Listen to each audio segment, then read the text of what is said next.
அதான் சொல்லிடுறேன். இந்த 1.25 வருஷத்தில் 4 கட்டமாக எடுத்திருக்கேன். 4 கட்டமாக எடுத்திருக்கேன். அப்படியே 6 மாதத்துக்கு ஒரு தடவை 3 மாதத்துக்கு கூட பிரித்து எடுத்தேன். எடுத்ததில் ஏறக்குறைய அதை கரெக்டாக கவுண்ட் பண்ணலாம், ஆனால் வித்தியாசமாக தெரியும். 40,000 சாம்பிள் எடுத்திருக்கேன்.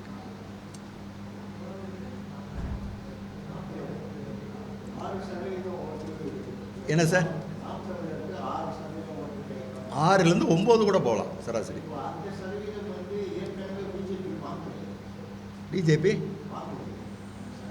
இப்போ வாங்குது. அதற்கான என்னன்னு சொல்லிடுறேன். நான் 1.5 வருஷம் முன்னாடி ஒரு பேட்டி கொடுத்துருந்தேன். சாணக்கியா சொன்னேன் இல்லையா, அன்றே திட்டவட்டமான அப்சர்வேஷன் நாம் தமிழர் 10 வரைக்கும் அன்றைக்கி போச்சு. ஆனால் கடைசி நேரம் இந்த 6 மாதத்தில் நாம் தமிழர் கொஞ்சம் டவுன் ஆகிருக்கு. அதை நான் அப்சர்வ் பண்ணியிருக்கேன். அதே சமயம் பிஜேபி அன்னைக்கும் 15 தான். கட்சின்னு நினைக்காதீங்க, நல்லா கேட்டுக்கங்க. இப்போ ஏடிஎம்கே வாங்குதுன்னா ஏடிஎம்கே கட்சி அல்ல, கட்சி பலம் பூரா நான் தனியாக ட்ராக் அதையும் சொல்ல முடியும் என்னால்.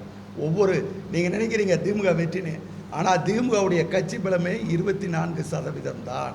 23 முதல் 24 தான். அதனால் அது 44 வாங்குதுன்னா பூரா திமுக அல்ல. கூட்டணி இருக்குது, இதற்கு அப்பாற்பட்ட நடுநிலை வாக்கு இருக்குது.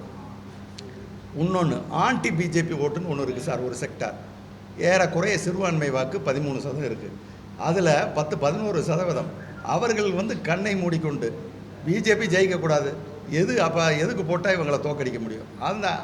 இதுக்கு பேர் என்னென்னா, என்னுடைய கிளாசிஃபிகேஷனில் ரிலீஜியஸ் மோட்டிவேட்டட் ஓட்ஸ், மத அடிப்படையிலான வாக்குகள் தான் அது.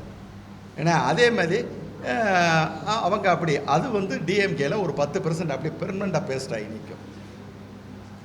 அதுதான் அந்த கூட்டணிக்கான பலம். அந்த சிறுபான்மை 10% அப்படி பெர்மனண்ட்டாக பேஸ்ட் ஆகிடும். இந்த பாராளுமன்ற தேர்தலில்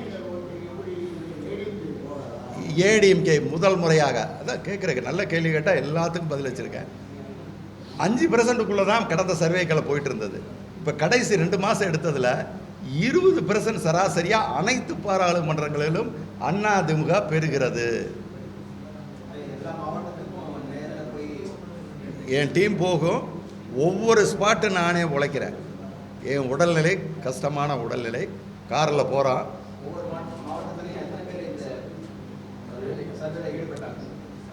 ஒரு 5-6 பேர் சார், ரொம்பலாம் கிடையாது. 1.5 வருஷம் எடுத்திருக்கேன். 5-6 பேர் தான். ஆனால் என் நேரடி கண்காணிப்பிலேயே தான் நடக்கும். சர்வே எடுத்து பண்ண 15 சாம்பிள் இடத்துல எடுக்கப்பட்டால் அடுத்த 5-6 நிமிஷம் பூரா செக் பண்ணிடுவேன்.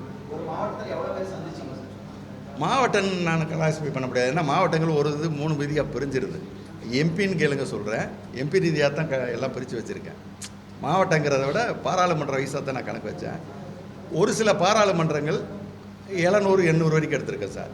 ஒரு சில பாராளுமன்றம் 1500 சாம்பிள் எடுத்திருக்கேன். அதாவது முக்கியமாக சிக்கலான தருமபுரியெலாம் சிக்கலான பாராளுமன்றனால 1400ன்னு நினைக்கிறேன். மொத்தம் நான் எடுத்த 4 தடவை எடுத்ததில் 1400 சாம்பிள் எடுத்திருக்கேன்.